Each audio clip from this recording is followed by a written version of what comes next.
Really good to see so many of you here for the first noon Entrepreneur Club circle. Welcome. It's exciting. It's a first for all of us. And I'm just going to tell you we've got some still arriving, so we'll just Jen will keep letting them in. I'll do a bit of chatting. If I have to leave earlier, um, yes, that's a good point. Are we recording this, Jen, as a video? We are recording this and we will send it out to you afterwards. It will also be available on the Entrepreneur Club Hub. So the easiest way to find it will be to go to the Entrepreneur Club Hub.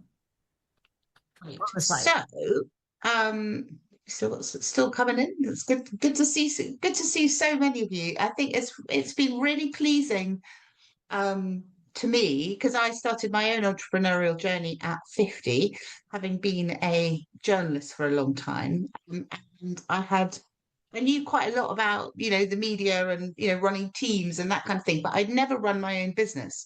So if I found that a massively steep learning.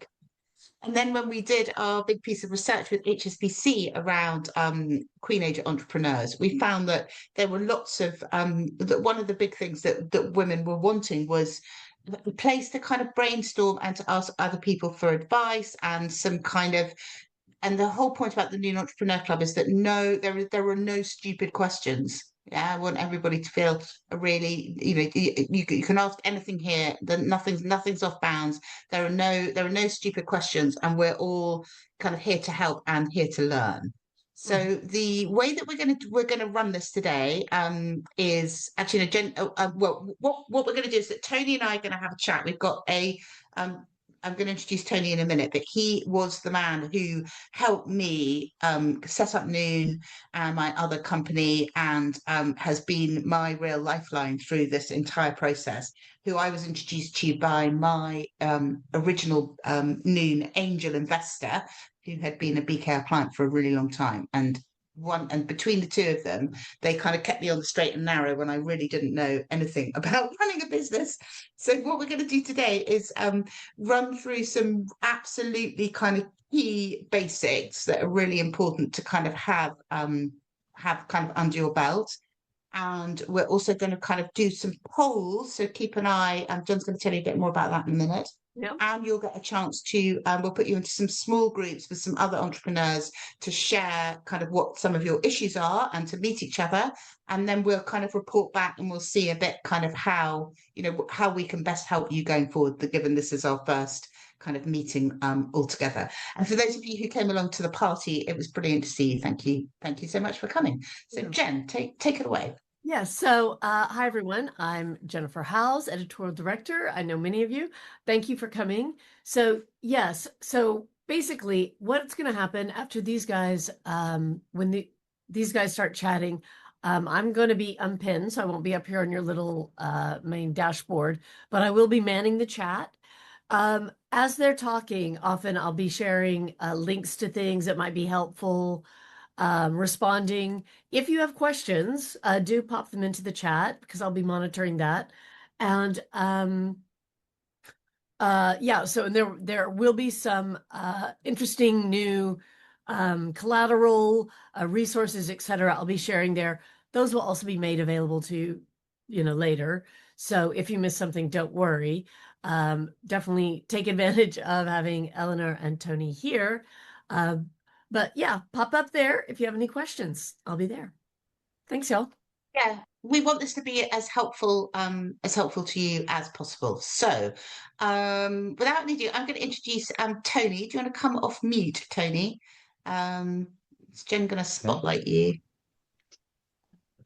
He's spotlit. He's pinned. Oh, okay, perfect. Sorry, I think it's my bad. I've got a weird gallery going on. No, the only person who's pinned for me at the moment is okay, no, that's great.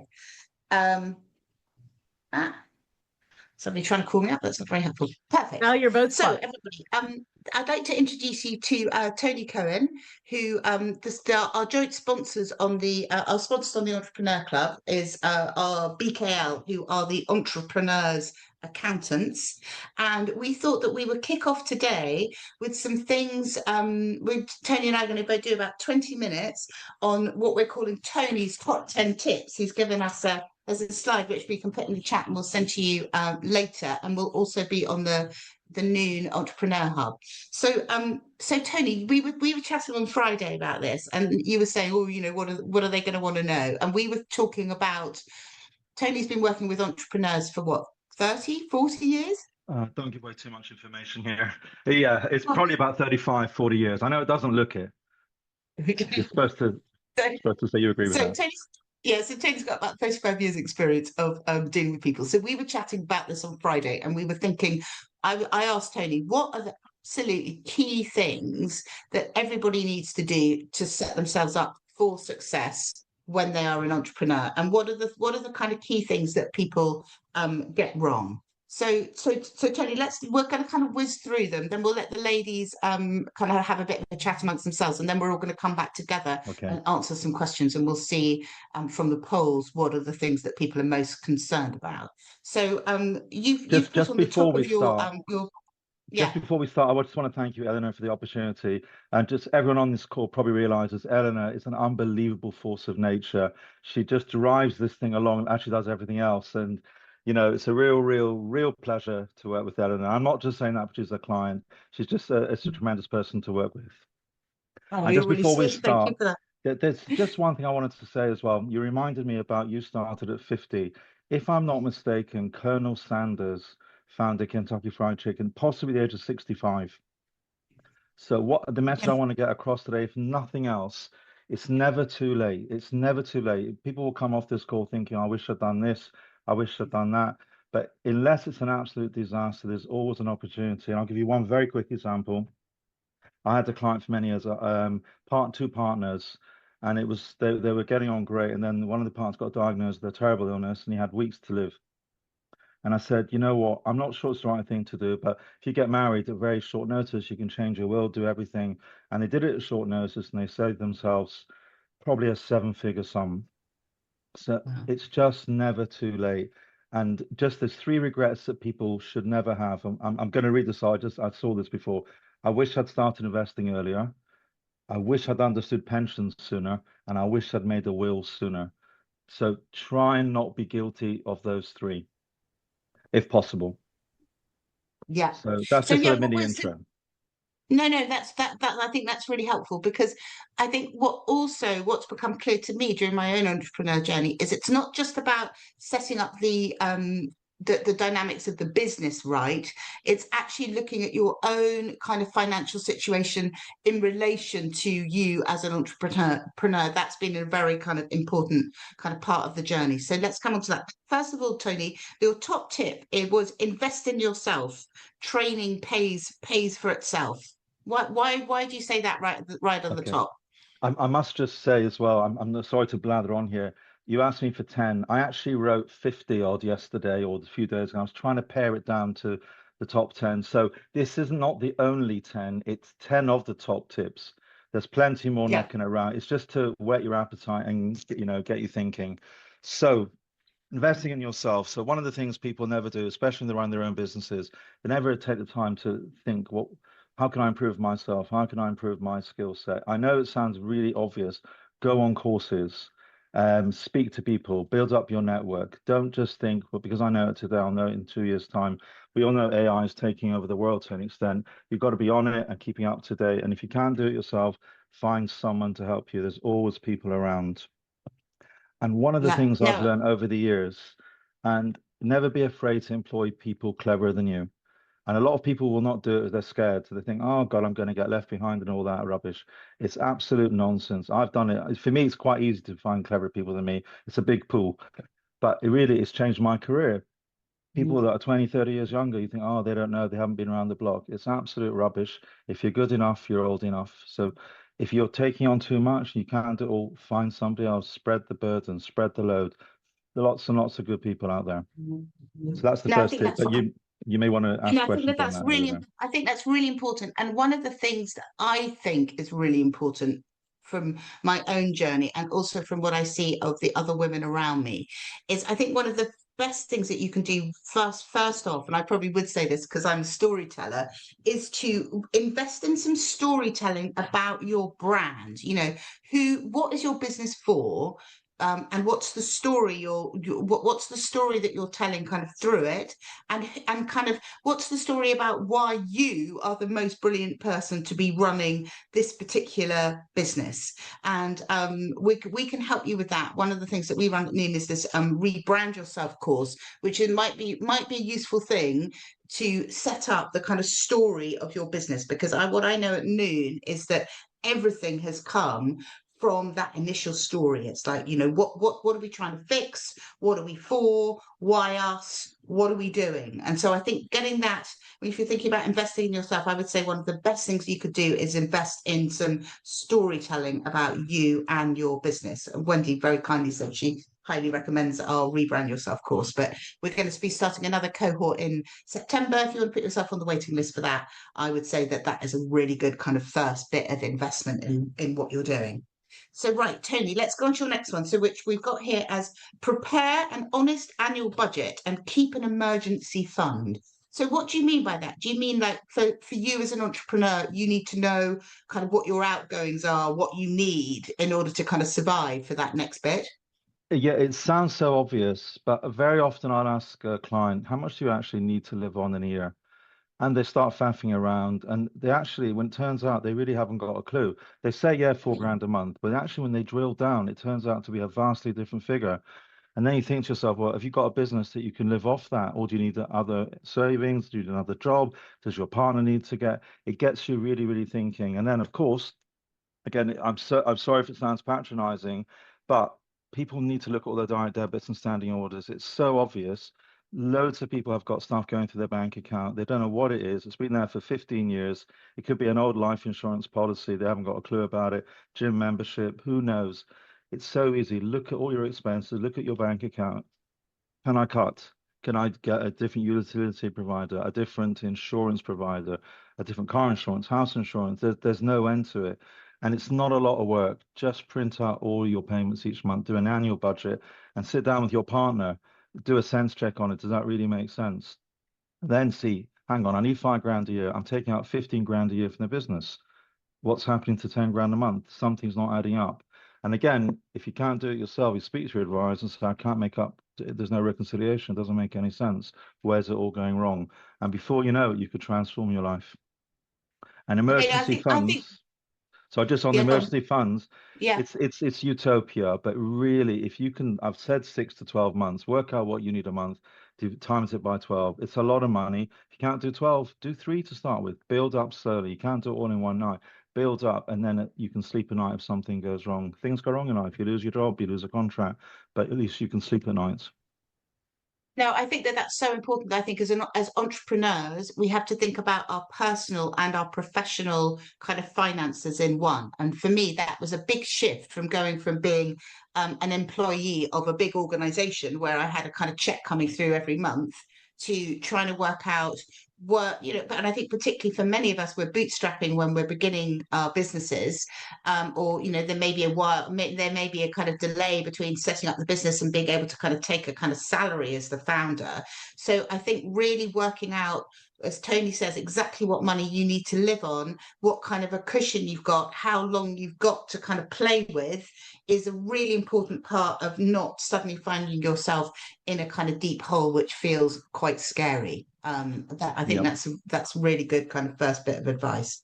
And as a Then the bolt on next to bit, that, sorry, yeah, Eleanor, just as a bolt no, on go. to that, if you've got something coming up the next 2, 3, 4 years, a child going to university, you're moving house, you're retiring, you've got a wedding, start factoring that in. 50 grand sounds a lot to find for a wedding, whatever it costs in 5 years' time. If you chip away to it over 5 years, 10 grand a year is manageable, 50 grand in one go. So be realistic, be honest. Yeah, Okay. no, I I know think we that's haven't really got important. much time on each point, so sorry to embellish that No, ever no, so no, I slightly know. I there. think that's right. But I think beginning to kind of plan like that, because I think for many of us, when we've been on a kind of salary or a kind of monthly stipend, you don't really think, you don't think in that way because you don't have to. You're So I think safe. what we're also You're running safe. through a bit today is that shift in mindset required to be a successful entrepreneur. And I think that that kind of honesty with yourself and really having a grip on what your outgoings are and when those kind of pinch points are going to be can kind of get you set up so that it's not such as, you know, you don't get that kind of shock of crikey, I'm going to have to pay for this and I hadn't factored that in. So number 3, we're talking about get your business structure right and register for VAT. So what do we mean by that? Give us the basics on what you mean by that. So when you start out, you've got many options. The 4 main ones are to be a sole trader, a company, an LLP, or a partnership. There are other ones around, and it's not clear which is the best one. It really depends on circumstances. What I find sometimes very challenging, I'll get a new client, and I realize they actually haven't set up anything at all. They've done nothing. They're just expecting me to wave a one like magic. It's never too late, but get it right from the beginning. But sometimes if you set up in the wrong way, you cost yourself thousands of pounds in tax. So go and see. Hopefully, you've all got advisors or accountants or whatever anyway. And if you haven't, speak to me perhaps. If you have, speak to them. Say, am I in the right structure? Have I even set up something properly? And sometimes, just to give one example, sometimes a limited company can be very useful. It gives a certain amount of credibility compared to a sole trader. I'm not knocking a sole trader. When you've got the word limited after your name, it gives credibility that's priceless, aside from other advantages. And sometimes when it comes to register for VAT, again, I'm just giving 1 point, 90 grand is the threshold. You may want to register for VAT early, and you can get the VAT back on expenses early. But more importantly, if you send an invoice out to somebody and it's got a VAT number, it says, I'm in business. I'm not just turning over 20 grand. I'm turning over a lot. Even if you're not, you're sending out the message that you're going places. But again, it's not black and white. You need to speak to an advisor if you're not sure about it. Sorry if I'm sounding a bit I too would strong there. no. I think that that's really important because I think it's quite easy not to realise the advantages of having a limited company. So, if you have a limited company, your personal liability is limited. That's exactly kind of what it means. So, if the company goes bust, you personally are not going. You personally are not going to lose kind of all your assets. And the other really important thing for me was realizing what could be set against tax, and also as a if you're trying to engage with bigger companies. So I do a lot of work as a corporate speaker. And we've also done big research projects at Noon with people like HSBC and EY and Accenture. So we've had to bill kind of them. And in those cases, if you're not a limited company and you don't have a VAT number, it's actually really hard to engage with some of those big companies. And I think it makes you look like, as Tony says, like a bigger entity than you are when you're starting out. But B, sometimes it's actually kind of impossible to be taken on by them as a supplier if you're not a limited company with a VAT number. That's true, isn't it? Yeah, yeah. It's about Um, perception. and also the sole trader. If you're a sole trader, I stopped being a sole trader for my corporate speaking on Tony's advice because I was paying a huge amount of tax. But just to re-emphasize, it's not black and white though, because if you've got a limited company, the credibility issues are priceless. But if you take all the money out of a limited company, every single penny, it doesn't always make sense tax-wise. But again, you've all heard the expression, don't let the tax tail wag the dog. So tax is one area, commerciality, feasibility, etc. Again, it's something just to discuss with your advisor. There isn't always a black and white answer, but they can guide you towards making the best answer possible. And I think what you said about you don't necessarily have to be taking 90,000, which is the VAT threshold, Yeah, before you start registering for that. I think a lot of people feel that they've got to be at that level before they do it, but that's not definitely necessarily not. your advice. Definitely, you can voluntarily register as long as you've got a business. If it's just a hobby, a VAT office will be all over you. They'll ask for you to prove that you're in a business. If you're billing nothing initially, just incurring expenses, nothing wrong with that, as long as there's an end to it. If it's just a hobby, obviously they're not going to let you do that. But again, your advisor will be able to point you in the right direction really quickly. It's an easy win. Okay, and if you're BKL as part of the sponsorship of the Entrepreneur Club, are offering all of you a kind of 15-minute, half an hour free conversation about what would help you in what you're trying to set up. So I would really recommend taking advantage of that. Jen has put the link to booking that in the chat. You don't have to, but I think it's quite a helpful thing to be offered when you're starting out. And there's The no next commitment on that. You can just have a chat. There's no commitment. There's no fee. Nothing at all. You can walk away, never see me again, or see me again. But there's no commitment. I think that's a really, I think, and frankly, I think that's a really good offer because often as an entrepreneur, you don't know what you don't know, and you may think that you're doing the right thing, and actually, somebody like Tony can say you're going to, if you set up as a limited company, you can save yourself an enormous amount of tax. You can put more expenses against more of your kind of expenses against the company. Certainly for me, it was completely transformational. So I think it's really worth having a conversation, even if you're not sure or you think you've got it right, because the point about an accountant is that they know far more about the tax systems, the tax breaks, how things work than we do as civilians. And in my experience, every penny I've spent on an accountant has been money that I've saved in other ways. Before I went to BKL even, and I used to do speaking, it's definitely worth getting yourself properly set up for your tax. So Tony, your next one, build your network. Why is that so important? Just going back to number 4. Don't hold too much cash. Yeah. Oh yeah, sorry, I missed that one. Yeah, No don't worries. hold too much cash. Um, Tax. Sorry, forget about networks. We're going back to number 4. Don't hold too much cash. Tax and the lost opportunity. What do you mean by don't hold too much cash? What you mean don't have too much cash in your company? So one of the saddest moments when I get with clients is they're doing well, they've got £1 million in the bank and they're earning 1% interest, which is criminal. You can get 3, 4, 5% easy. It's the easiest win. So don't hold too much cash that's earning low interest and think about other things. All right, I might want to put it in a high interest account.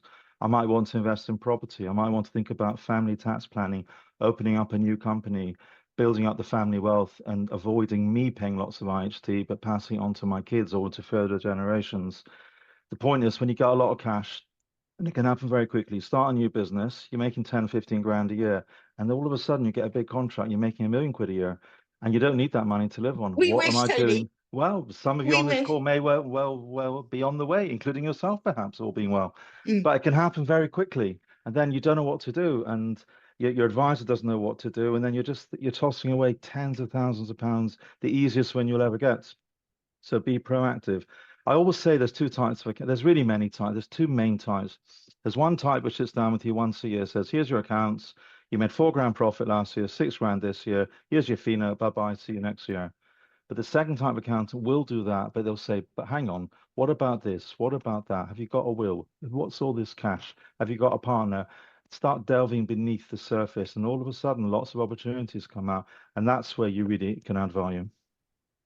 Yeah, so for instance, I have a company with my husband because we're both kind of writers. He earns a lot less than I do, and so we use what's the why do we do that, Tony? Do you want to explain it to them? Got to remember. Yeah, no, I remember. Sometimes you want to separate businesses. So if you've got business A selling widgets and business B doing consultancy services, if God forbid something goes wrong in one business, you don't want everything to go. So you protect businesses. So for instance, you may have a property and you may have a trading business, have it in 2 companies. So if something goes wrong in one, the other business is protected. Yeah, no, and then there's also the possibility of spreading the tax burden over both of you, right? There's opportunities to cross charge as long as you can commercially justify it. There's definitely opportunities. And something else just comes to mind as well. If you're a trading business, you're holding lots and lots of money, the HMRC could eventually say, actually, you're an investment business, you're not trading anymore. You're really an investment entity, and there could be negative tax implications for that as well.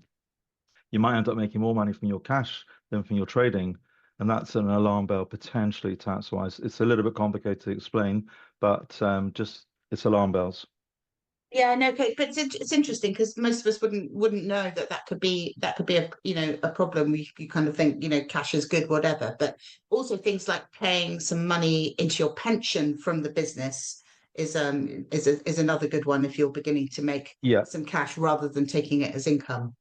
Correct. I mean, that's one of the later points, but definitely pensions. There's been a lot of negativity about pensions from an IHT planning perspective, and there are challenges there, but pensions can be a great way of taking money out of the business, very tax efficient. So definitely something worth considering. Okay, so let's talk about build your network. Why is that so Okay, important? so it's a little bit tied in with point one, perhaps. Again, don't be isolated. A lot of us maybe are starting out by yourselves, and you don't really know what to do when something goes wrong. The panic sets in, or you get too many clients too quickly. What am I going to do?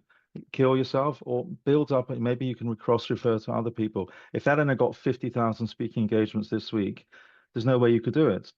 But if you've got No. 10 or 15 people, I'm exaggerating, but you've got people you can spread the burden and you're building up friends for life because you're giving them work, they're going to start giving you work.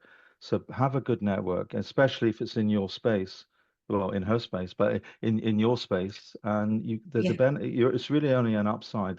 People are always scared because they think they're going to lose business. If you're good at what you do, you're going to gain business from it rather than lose it, in my opinion, in my experience. Yeah. And I'll that's give really one why we, example. So I'll just give one example. We've had people leave BKO, and you always think someone leaves, end of the story. But often they go away. If you leave in a nice way, you keep the doors open on both sides, and we'll give work to that person. You think, why would I give work to someone that's left? But then they think, you know what? They've been good to me. I'm going to give work back to them. We're much bigger than perhaps the outfit they've gone to, and we can do work they can't do. We're all friends, and we're all better off. So don't yeah. be isolated. I think that's really important, and that's one of the key things that came out of the research that we did on Queen Age entrepreneurs on HSBC was women feeling isolated, and certainly for me, that being able to collaborate, being able to kind of brainstorm about things like everything from kind of structures to business development to marketing to also things about how much do I charge for this? That was a really massive thing for me in the kind of opening things when we were doing some consultancy. It's like, well, I know about kind of editorial rates in newspapers, but I don't know about consultancy rates. So I found that actually asking other people what they charge, what was reasonable, was massively important. Because certainly I think early on in a business you can have an idea, but actually pinning down what's the widget that you can sell, what's the thing that you can sell over and over again, what becomes your recurring revenue, actually be quite hard to zero in on. And sometimes a really good way to do that is by asking other people kind of what works for them, what their kind of pricing is. So you know if you're competitive, if you're too low, too high, and you get that by kind of talking to other people about what they're doing too. I do it the whole And time. I'm always speaking to my competitors.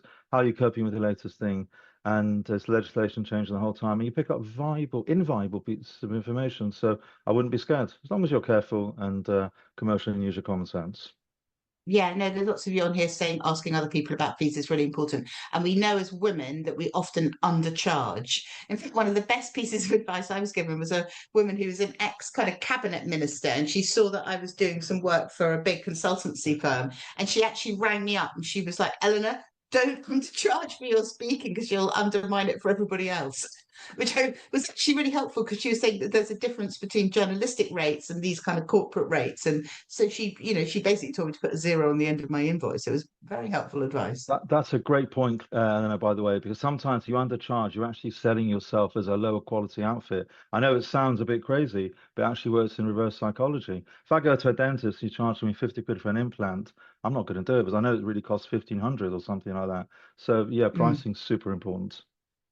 Yeah, and it's not, and sometimes underpricing actually doesn't do you any favors. No. We're going to come on to that when we talk about the kind of P&L of all the different things we do. So number 6, consider family as officers, shareholders, employees, or different share classes. I saw on the list someone saying that they employ some of their family to kind of do things for them. Talk us through that. Okay, so if you're employing a family member, you've got to be commercial. Again, I've used that word a few times today already. If you're employing one of your kids who's 21 years old and you're paying them 92 grand a year, clearly you're asking for trouble. Because HMRC are going to crawl over and say they're only worth 12 grand a year. You're just trying to get money out of the business and save you having to pay a huge amount of tax on it, although that still engenders a lot of tax. But think about, have you got family members? If you have a partner or a spouse, are they earning 20 grand and you're earning 80 grand? Can you give them shares in the business? Maybe a lower caliber of shares. Because if you take 100 grand out to one person, it's a fortune. If you split it across 2 or 3 people, it's a lot less expensive tax-wise by a country mile. It's got to be carefully thought out and done. You do not want to get attacked by HMRC. The paperwork is in place, and you think about it properly and document it. Potentially, you could save a lot of money for not a lot of extra admin and logistics. Yeah, So and not that's, I not mean, not that's to the be kind of thing. understated. No, and that's the kind of thing that you don't know that you can do. It's perfectly legal, and you don't know that you can do that if you don't take some advice about what would be most tax efficient within your kind of your family setup, or your kind of your broader setup. I think that was one of the most valuable pieces of advice I got. It's an easy win. I can't tell the amount of potential new clients when I look at what they're doing. They're completely oblivious to all this. Again, you've got to be careful and commercial and use your common sense. The 3 C's perhaps. But yeah, definitely think about that. So the next one is, should be pretty basic to all entrepreneurs, but you're saying know your numbers, sales, profit, and cash. Do you want to talk us through Yeah. those? Well, it's incredible how behind people are in their bookkeeping. Sometimes the bookkeeping is such a low caliber. And you say, how's your business doing? I often say, if I meet a client during the year just for a coffee, I say, how's it going? They haven't got a clue sometimes. How can you not know what your sales and profit in cash are? You've got to know your figures. It's a bit like on Dragon's Den. If you don't know your figures, you can't even get started. You've got to know your figures. And what was I going to say? If you don't know your figures, you'll end up just doing lots of business. It's probably tied in with the next point. You'll take on business and you're going to make a loss in it, and you don't realize you're making a loss. 7 months later, you think, crumbs, everything I'm taking on is making a loss. Cost things out beforehand. If you're billing 10 grand for something, there's no point building up 15 grand of costs. Unless it's a one-off loss leader where you're going to get lots of business afterwards. That's not usually the case. Be commercial, think about it, or speak to somebody else, speak to your accountant, say, look, I've got this. What do you think I should do? If you're not logging it, you're going to get into a terrible mess. It reminds me of something else. It's not on this list. Often I'll say to a client, what's your mortgage? What's your house worth? What's your rate? When does it run out? And they haven't got a clue. It's the biggest expense most of us have got, and they don't know when their mortgage is running out. Things are all over the show with the interest rates. Maybe there's some deals around at the moment. Be on it. If you've got 6 months left in your deal, start looking around at the market. Just know your numbers. You don't have to be a world authority, but know the basics. No, I think that that's really important, and I also think that that bit about it's the kind of next one, but it's part of it is turnover is vanity, profit is sanity, which you said to me, and that really is thinking, because it can be somebody comes to you says they're going to pay you some money to do something, you think brilliant, but I think it's really important not to get overexcited about the fact that somebody's going to pay you some money for something, but to sit down first, even if you do it on the back of an envelope, which I often do. It doesn't have to be on a spreadsheet if that's not your thing, but work out what it's going to cost you to fulfill this thing, and whether there's a profit margin in it, and whether it's actually worth your while. Because one of the things that I've realized as an entrepreneur, that sometimes people were going to pay me money for something, but by the time I'd factored in my time, Jen's time, the tech time to kind of build it, the other things that we wouldn't be able to do if we said yes, it didn't make sense for the business at all. So I would say have a running kind of profit and loss, even if it's just in a little notebook. And I do that if I'm thinking about our noon retreats or any kind of event. How much is it going to cost me? How much are they going to pay me? Is there enough of a margin there for it to be worthwhile? And that Nicola's saying your opportunity cost, really important factor. I think it's really, really important. And I think often as entrepreneurs, we don't do that. We think all income is great, or all turnover is great, or you get excited because you're doing something and people are going to pay you quite a lot of money. And then you look at it at the end and you realize for all that effort, maybe it's flat or you made a loss. And that's not great. So I think really, really looking at your profit and loss before you say yes would be one of my top tips. And I think that's what you're getting at there, Yeah. Tony, I, isn't it? I guess you could just say to myself, have I actually got a business here? Yeah. Yeah, because Or if there's no profit in it, yeah, it's not a business, right? It's a hobby. it's not a business, it's a hobby or it's a charity. And I'm all for charities, but that's not what we're doing today. Having said that, there's lots of tax tips, by the way, about gifting to charity. I know it's not on the list today, I won't get into it. But if anyone's just thinking about charity gifts, think gift aid as Mm. something to start with. But again, that's just an aside. So I think we've done number 7 and number 8. We sort of married these two together. Yeah. Ruth, who's on here runs is an independent financial advisor and ran a Ah, big company, ah. and she's saying 100%. I've spent years talking to people about fees, and it never ceases to amaze me how people have no idea of the time spent, costs, expenses for the client. So it sounds really obvious, but actually, I was really guilty of that in the early years of Newton. I worked with a coach who was like, do you know your P&L on everything that you're doing? And I really didn't. And she made me start doing it just in a notebook. And that was absolutely transformational, because it can feel like, all business is good business. And that's just not the case. We early on did a big retreat where we took quite a lot of money from people, and we ended up, just about breaking even. We certainly didn't make any money on it. And it was a huge amount of effort for the team. So it was a kind of, sometimes it's worth doing those things because maybe it's kind of marketing or it's a lost leader for your business. But I also think one of the things to be really wary of as a woman entrepreneur is when someone says, come and do this for free, or come and, it'll be a kind of lot, you'll get some business out of it. Come and speak for free. I get that all the time, and I don't do it anymore because it doesn't lead to. It doesn't lead to more business. It's just wasted my time when I could have been doing something else. It's FOMO. It's Um, FOMO, isn't it? You think you've got to do it, and you yeah, realize I can't speak for all the careers that you've all got, but I know myself, my best source of business by absolute country miles referrals from existing people, friends, family, whatever. I'm not saying don't spend money on advertising, marketing, but you've got to get the balance right. It's all about ROI. If you're spending thousands and tens of thousands and getting nothing from it, is it worth it? yeah. No, it's really so many people will say, so many people are saying that they've kind of they've that they often misses the ability to articulate the value of the surface product that they're offering. But also I think it's just don't get sucked into that kind of vanity thing of, we'll come along, we won't pay you, but you'll get exposure. In my experience, it just, it never really competes. Yes, and someone at Kathleen saying we have to get over feeling guilty to saying no to things that benefit others but not us. Spot on, Yeah, Kathleen. Let's nice, let's nice. all let's all channel Michelle Obama. No is a complete sentence. I find that's quite a useful one to remember.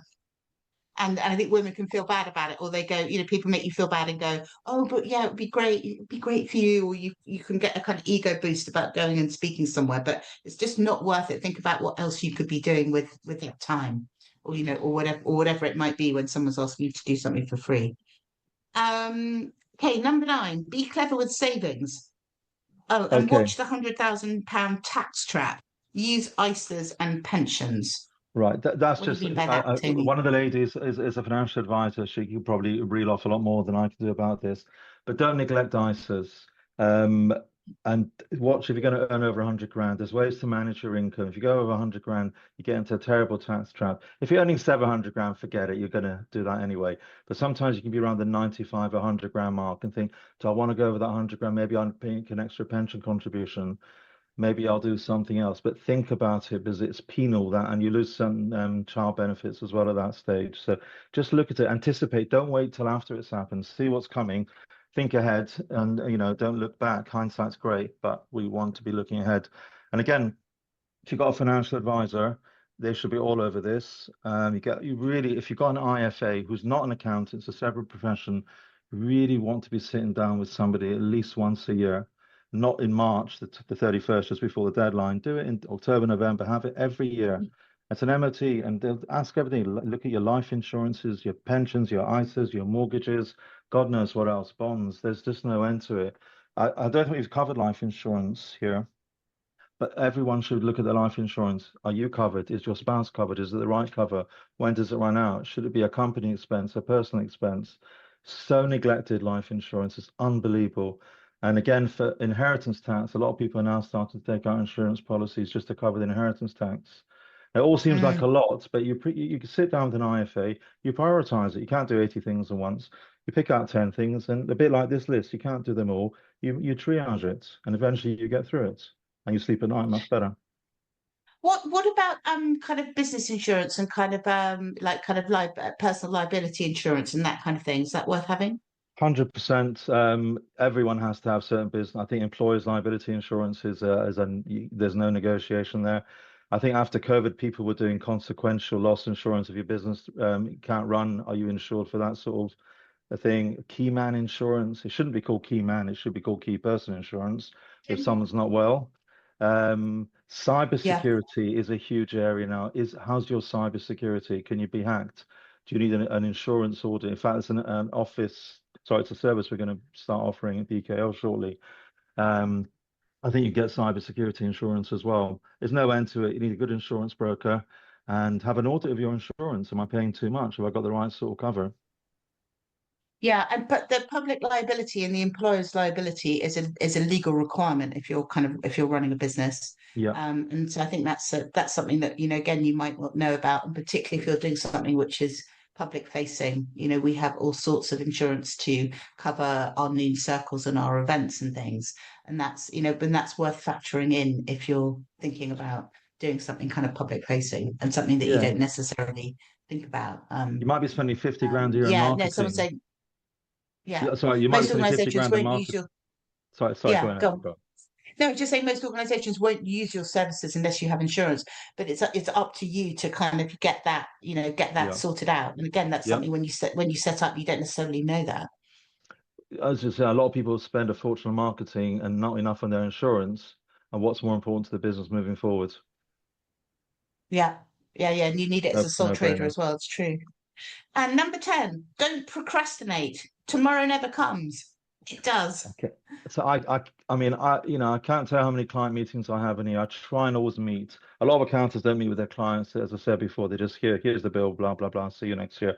I try and meet, and the standard question will be, did you meet up with that lawyer I recommended you last year for the will? Did you meet up with the IFA? And they didn't. And so I'm definitely going to do it, Tony. I'm definitely doing it 100%. And a year later, still not. So my advice is you find a decent accountant if you haven't got, find a decent IFA if you haven't got, get in contact, make a meeting note, a diary note, whatever, and then it's fixed. I know it sounds absolutely obvious, but it's important. Some things are less important. These things are really, really high up. And the first year, it might be a lot of aggravation, filling in paperwork, but the second year, again, you can sleep at night much more easily.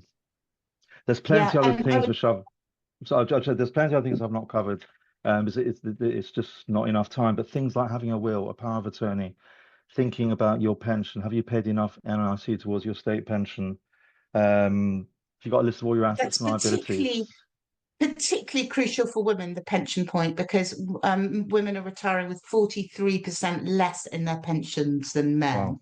And some of that is avoidable, for instance, gaps in your national insurance contributions because you've taken time out for caring. Sometimes you don't even know that that's the case, but you can kind of top that up for not very Yeah. much, not particularly money. So that's really important. And then the professional indemnity for many of us who are working as consultants, really important. I mean, I had no idea that I needed any of those things until someone was like, if you're a limited company, you have to have these things. So just make sure that those things are on your radar. Now, Tony, thank you so much for that. What I'm going to do is I'm going to put everybody into kind of little groups because I'd like you to have a little chat about so you can meet some of the other people here and also have a discussion about what's most pressing for you. And then we'll do that for about 10 minutes, and then we'll come back to the wider group and have and feedback into what's been said. I hope that works I hope that works. And do put any questions that you've got in the chat. I'm going to put on my glasses so I can see what I'm doing with the breakout rooms.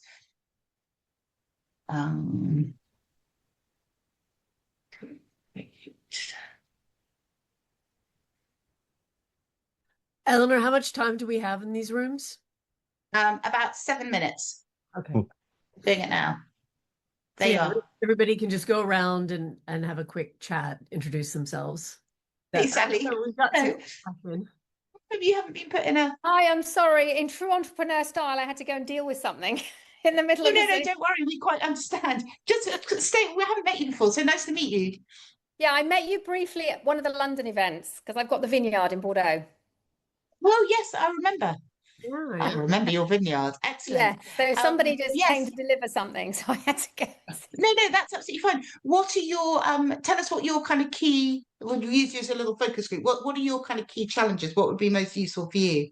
I think my key challenges is being connected to other people with similar issues, Okay. because as I literally starting this on my own and I don't actually have a life partner, Yeah. I am, doing all my strategy and everything on my own Yeah. and running the business on my own, and therefore being part of a community and Yes. having other people with similar issues is Yeah. both reassuring and helpful. Yeah. Okay. No, I mean, that's exactly why we've kind of set this up. And so what would you say your top issues are at the moment? I think my top issues are um, just sort of thinking about growth. And now that I'm in my Yeah. 60s, do I want to grow or not?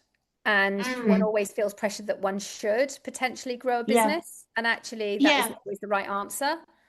Yeah. Um, Yeah, but maybe you don't want to. I mean, I think it's a really interesting one that you mentioned, Sally, because Jen and I just had a thing recently where we had a thing with some Indian AI kind of people who were going, we can grow you to 1 million in a year, scale, scale, scale. And actually we talked to them for a bit and we just decided we really didn't want to do it, that wasn't what we were about, that we wanted to kind of really deal, be kind of, actually we don't want to be massive, we want to be kind of smaller and really adding value to our people who are here. Right. It kind of yeah, So definitely changed the business plan, the business mission, the business model, everything we wanted to do. yeah. really that I was saying hello to them. Right. No, I mean they were going to change it would have changed the whole basis of what we were doing. It was kind of, and we were like, actually we don't want that. So just because everyone thinks scale, scale, scale is the answer, it's not necessarily, that's not necessarily true. So I think No. it's a really good point. It's like maybe you're happy at the scale that you're at. Yeah, and my positioning has been based on that until now, very much boutique winery, but at the same time, you Yes. don't get economies of scale. So you're Mm. always juggling. And so you're always with that tension as to Yes. get economies of scale and yet remain true to your original plan and mission. Yes. And that I sometimes gets think, a bit lonely when you're doing that on your yeah. own. You're trying to, Yeah, yeah, definitely. But I think it's a one that we could do something on, Jen. It's like, do you need to scale? Yeah. Or how about Because actually, like one size doesn't fit all kind of thing? Like what's yeah, the right size for you? yeah. I mean, bigger isn't always the answer. no, and I think also at a certain age, we know we've only got a certain number of active years. So how do you want to balance, life with family, Yes. grown up, potentially grandchildren, all the rest of Yeah, it? yeah, yeah, exactly. I Um, totally get it. And that with maybe you don't want to working to be. build something, how much more money do you need? Or is it, or why is it because you're doing it for money or not? Or is it because you get personal satisfaction and all the rest, all the Yeah, usual things? Sally, Why? complete 100% hard agree on that. And I think it's a really worthwhile conversation. And it's not one that we hear. Everyone's like, you must want to scale. And actually, when we turn around, we're like, we don't want to, we don't want to scale in that way. That No, sounds ghastly. no. Look, Yeah. it Yeah, was, yeah. Well, we felt like we were being weird walking away, but actually, I think it was totally the right decision. yeah, no, I mean, in the wine industry at the moment, scaling is really tough because the whole wine industry is in a mess. But there is this need to try and manage costs, and through cost, I don't, as I said, economies of scale. So there's always a Yes. temptation to actually try and balance that by bringing unit costs down and so forth. So, Yeah. and also certain, I do a tasting room and I meet everybody myself, and that has been part of my USP. And when I get Mm. requests, it's very hard to turn them down because I'm thinking I might be turning down a sale. I better take it on because you don't know if there's going to be another one Yeah. around.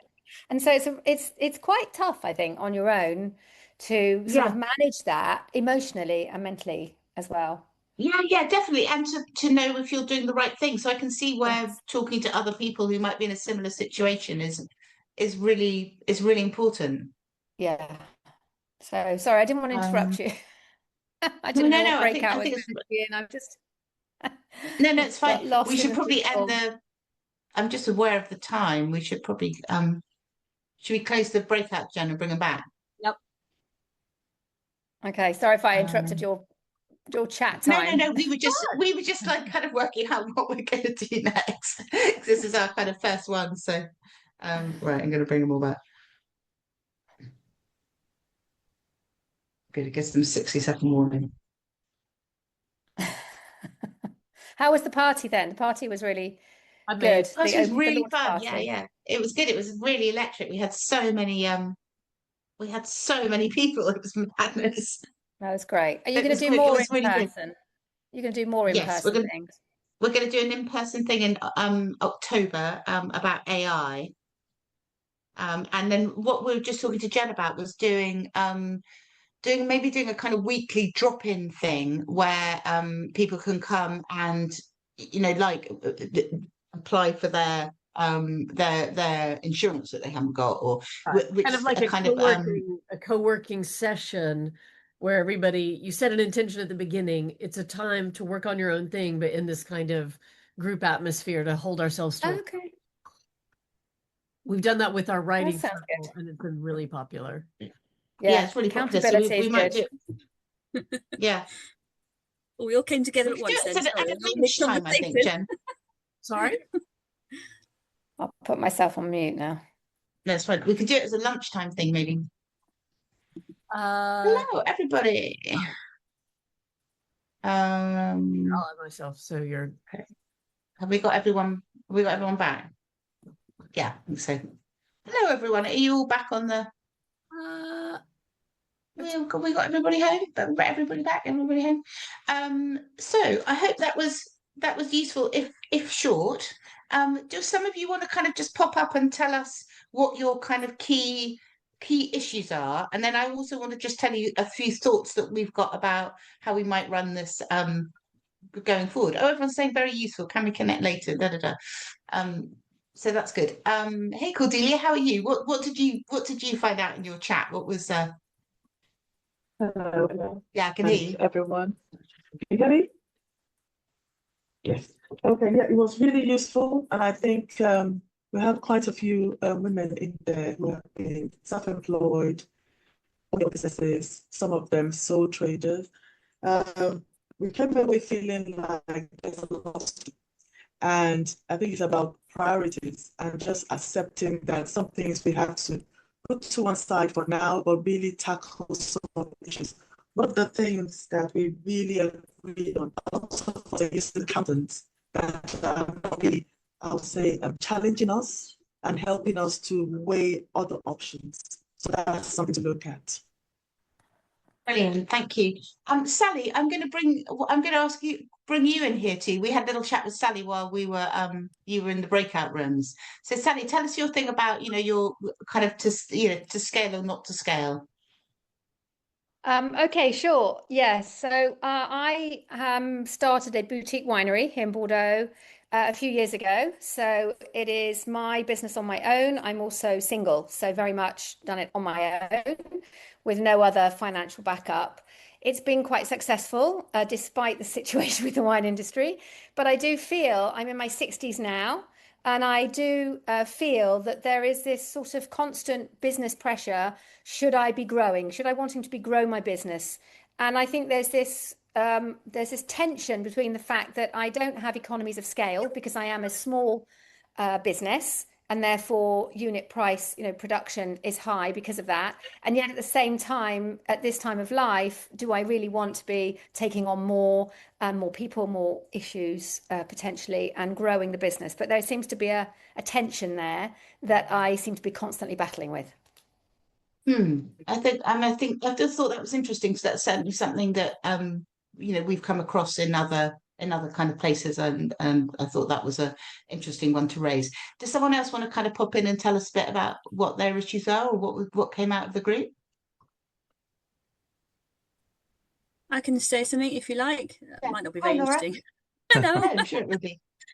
I think it was quite interesting actually because we were in quite similar circumstances in that we've just had to recently reinvent ourselves into something very different. So I think a lot of the chat was about, well, what does that look like in the sort of the new world? So I think someone had got quite a big, quite creative business, but then was going into counselling, and then another person was like, okay, well actually I've had this sort of quite long term job with an organisation, and now I'm coming out on my own, and I'm like, oh, I don't know what I'm doing. It's into the health industry. So I think it's the reinvention of what. I was management consultant, and now I'm a locksmith, which is totally random. So, so now it's like, yeah, it's well, what does that look like in the new world? I think was the main conversation. Mm.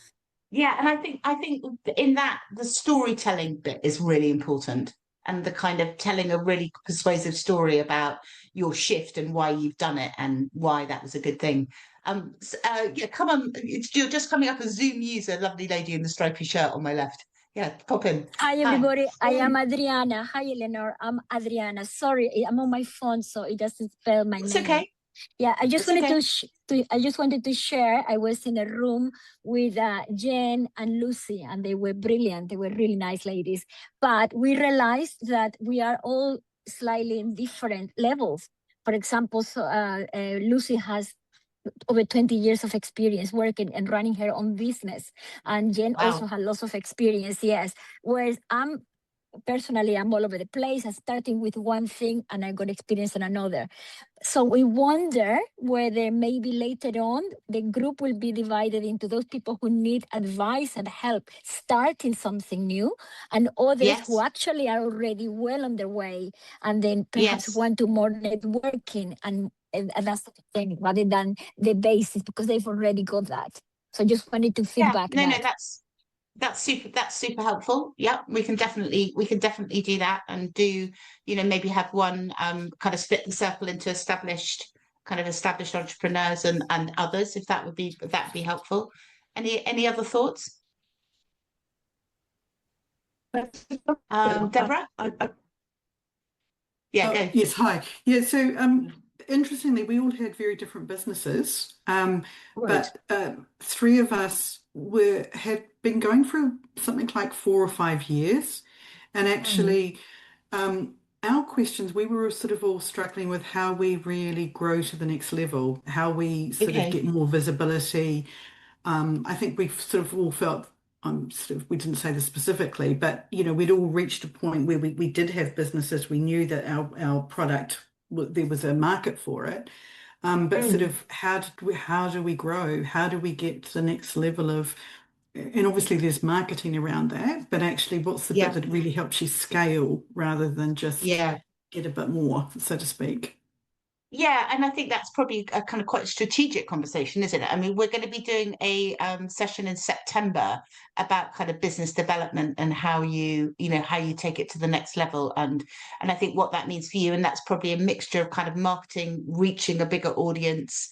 One of the things we're going to try and help you with here at Noon is with our Noon directory, so that you can sell into our community of 100,000 ladies and get more of a kind of market, because we could suddenly see that was when so many of you signed up for the Entrepreneurs Club, we were suddenly like, oh, okay, wow, we've got a kind of another piece of this jigsaw. So I think it's also often about the kind of networking piece that Tony was talking about, and also the how you reach a bigger market, how you communicate that, and then also maybe there's some kind of collaboration. Some of the ways that we've certainly scaled at Noon is by collaborating with other people kind of in the same space to do some things together and raise our profile. And I think Yeah. that's another thing that the network effect can help with. And just related to that, I'd say we all mentioned the struggles we have with sort of in effect being a one-person band, the time commitment, and then Yes. how you use your time, because we talked about things that we'd all tried, and things we were trying, but then there's the Yeah. time challenge if it is literally Yes. you, or if you can only afford at this point. And I know for me that's absolutely it. In that circle where you need more people, but actually you need more income before you can commit Yeah. to getting more people, but you need the people That to is get the the income, Yeah, yeah. That's the total entrepreneur's trap, isn't it? You can kind of Yeah. see that there's more business out there if if you can kind of invest a bit more, but you need the income in order to do that, and then you feel kind of stuck in a thing. But I do think that that's where the network effect can be really helpful, because maybe you can kind of, we could do some collaboration to help you band together to get over that hump, so you reach a bigger audience and therefore you get a bit more income, and then you can make the jump. I mean, I completely relate to that you can see that you can do it if you have more people, but you don't have enough money to pay them, so you're in a kind of catch-22. And I think we can explore some of that. Excellent, thank you. Yeah. Anyone else? I know we're getting to the end of the time, but anyone else want to jump in? Kathleen, yeah, go for it. Hi, in my group, we were all of us actually just starting out and trying to formulate exactly the message we want to send and how to get started, really. So we were the opposite, growing to the next, just growing full stop, and really nailing what we want to what we're selling, or what service we have and how we get that across. Yeah, I think for me as an entrepreneur, the really key thing was that first thing about what is the widget. You might know you're in a kind of particular area, but what is the thing you can sell? How much how do you price it? And then how do you sell it? How do you take it to market? I think we should definitely do a session on that. That'd be amazing. Thank you. Yeah. Come back to you in a sec, Cordelia. Ruth, have you got any thoughts? One more run, Ruth, because I know that you're the queen of all of this. I'm not so sure. Thank you, Eleanor. I've just been fascinated to listen to everybody's comments, and I think it is interesting to know people who are at different stages in their business. I think has been referred to before, is that ability to articulate your service, what you do and why what makes you different. Why would somebody choose to work with you? And in particularly in relation to fees. So I think there's definitely something around that, Eleanor, to maybe help people with. But I think it's, for a first kick-off meeting, I think it's been really helpful. Thank you. Right, it's been super helpful for us in kind of realizing, I think definitely we can do more established ones, people who are starting out, because I think that there are different needs there. But I also think as we go along that cross-fertilization of those of you who've got more experience can really help some of those who are starting out.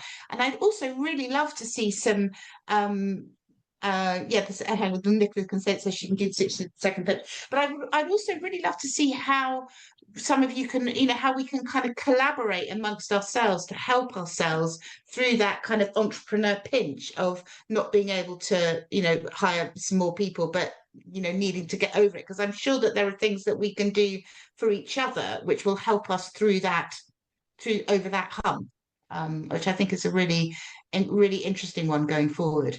And also what would be great for us, and what Jen and I will try and do, is to reach out to, because you're all now part of the entrepreneur newsletter, but we might try and reach out to you or do a bit of a poll around how many we've got who are established, how many are kind of starting out, and also to get a kind of list of all of you and what your businesses are, so that we can begin to see how there might be some kind of synergies in there. But I think it's been a really fantastic start. And so we've been trying to give you some kind of good concrete content from Tony and some useful tips, and also hear from you. But bear with us, because we'll make this more interactive as we go forward, and hopefully be able to put you into some subgroups which are then kind of more useful. We'll have a think about that over the next kind of month or so. So we'll be sending out a new another entrepreneur newsletter, which will have Tony's, actually 20 of Tony's tips, and a bit of kind of a bit of a wrap up from this, and also some information about another entrepreneur that we're going to feature. Do check out our new directory in terms of reaching more people, do book a free session with Tony Cohen. That could be one of the best things that you possibly do for your business. And we will be back with another Noon Entrepreneur Circle, which is all about business development in September. But before then, we'll also get in touch with you, get you to tell us what your business is, so we can begin to put together a kind of bit of a list of that and think about how we can cross-fertilize. And do email us, eleanor@noon.org.uk, with things that you would find helpful, or with some suggestions of things that we can do. Jen, anything else do you want to add?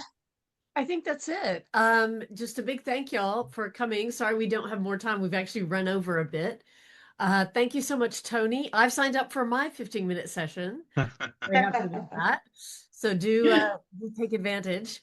And yeah, so absolutely, this is an evolving process. And as Eleanor says, we want to make the Entrepreneur Club work for as much as what you need.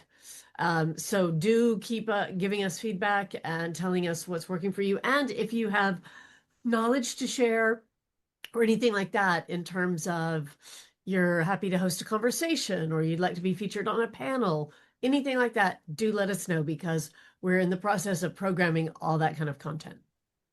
Yeah, no, we totally are. And one of the things that Jen and I were just discussing while you were in your groups was we run something for the wider Noon community on a Friday morning called the Noon Writing Club, which is where people can come along, if they've got to write a business proposal, or they've got to write a CV or an article, or anything that's kind of involves a bit of kind of concentration.